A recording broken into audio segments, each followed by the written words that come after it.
The Siamese Black Magic in Thailand. Chapter 4.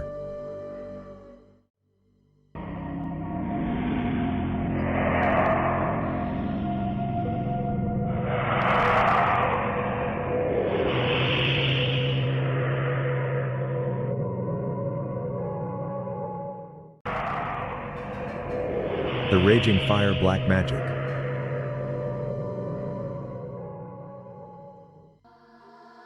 Nanong was married to Bonsong, a wealthy family.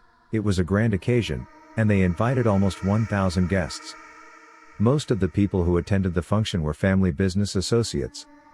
After returning home from their wedding honeymoon, Nanong's husband, Bonsong, was busy working in the office, and Nanong was busy managing the household.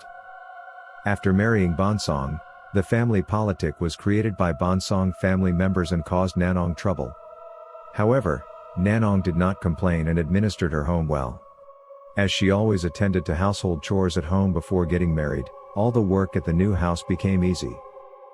Nanong never complains about the workload, busy every day from sunrise to sunset. When her parents-in-law saw her work so diligently, they liked her so much and praised her.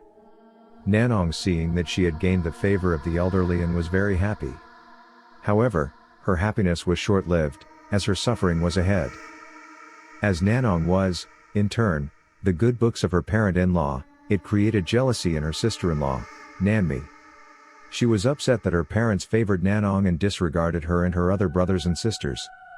So she was determined to find a way to strain her parents' relationship with Nanong. After several plans, Nanmi finally conjured a poisonous plan to cause harm to Nanong. She decided to engage the service of a sorcerer to cast a black magic spell on Nanong. After Nanong was released with the black magic, each day she was by the oven preparing meals. She felt her body was in acute pain, as though it was burning once she turned on the stove. However, after she turned off the oven after preparing the food, the burning pain went off. In the beginning, Nanong thought it was due to her insufficient sleep. However, after a while, the situation became worse, and the feeling of the heat became more intense, so she mentioned the case to her husband. Her husband thought that she was probably pregnant. So her husband decided to take her to the hospital for a complete body checkup. The doctor advised that her body constitution was weak, put her on medication, and told her to rest. But the condition of the Nanong incident has not been cured. Not long after, Nanong found that she could not even enter the kitchen. The moment she stepped into the kitchen, she felt uneasy, and as she got close to the oven, her whole body was heated up intensely. 1 month later, Nanong's sister Chalita went to visit her. When she saw that Nanong had substantially lost weight, was pale looking, and lacked vitality, she quickly asked what had happened to her. Nanong related everything to her sister. On hearing that, Chalita knew there must be a cause for Nanong's body to get heated up for no reason. So she sought permission from Nanong's mother-in-law to take Nanong out of the house to a doctor. Chalita did not drive her sister to see any doctor but headed straight to see a guru monk familiar to her. Chalita requested the guru monk take a look at her sister to find out whether she had offended any of the supernatural. After the guru monk had checked, he mentioned that Nanong had been cast by black magic, known as the Raging Fire Black Magic. The guru monk advised Nanong on how to get rid of the magic spell. The black magic is done by writing down the natal data of the victim on a copper sheet, and chanting sacred mantras before it is placed beneath the oven in the kitchen. Then, when the oven is turned on, the heat from the stove will be directed to the natal data and cause the heat over the victim. If the person being cast with this black magic and her natal data kept beneath the oven is not removed, the victim's sickness will intensify by the day, and the person will keep losing weight. If the black magic is not solved in time, it will end up dead.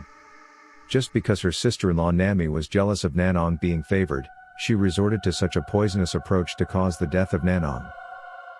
Unfortunately, Nanong discovered it early after a series of rituals to decipher the black magic. First, the guru monk presented an incantation and a praud pakot, known as Prabwa Kem, water god sacred amulet.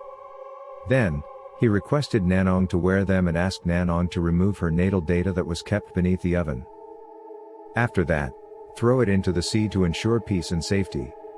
As water can subdue fire, The water is what the raging fire black magic dreaded most.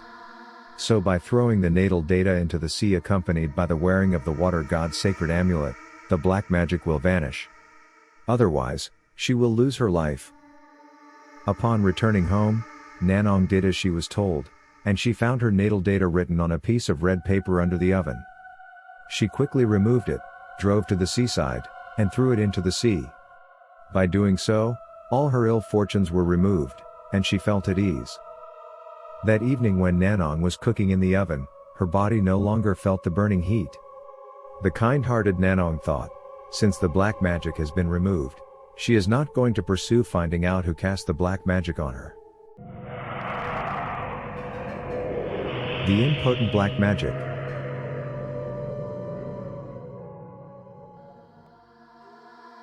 Achara was a famous Thai singer when she was young.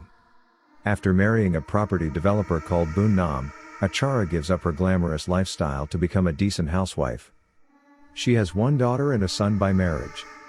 10 years later, after the wedding, Boon Nam lost interest in the aging of Achara. To him, it was an unbearable sight to have her around every day. Boon Nam was flirting around, and one night, he was attracted by a young and beautiful woman named Nari at a nightclub. Nari is so drawn Boon Nam that he frequently visits the nightclub to look up to Nari. Nari played along with Boon Nam for the sake of his money. When Nari knew Boon Nam had a wealthy family background, she was all out to seduce and possess him. Very soon, the two of them were staying together. Ever since Boon Nam has kept a woman outside, and in order not to raise the suspicion of Achara, he continued having sex with his wife as often. However, he could not have a good erection, and no matter how Achara tried to arouse him, it did not help, and he lost his temper and refused to carry on. Half a year later, Achara learned her husband kept a woman outside. She was disappointed and thought Boon Nam could not handle two women and lost his vitality. But the situation was a significant reversal when Boon Nam was back on Nari's side. He became heroic and full of life. So Achara, to have her husband back on her side and for the children's sake, she consulted a sorcerer on how to regain her husband's favor.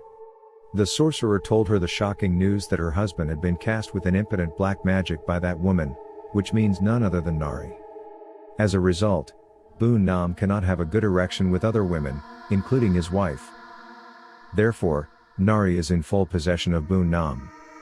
Achara sought help from the sorcerer to bring her husband back to her side so that Nari could not possess him and to seek the relationship between them to be broken up and never to see each other again. The sorcerer was sympathetic to the encounter of Achara's request and promised to help.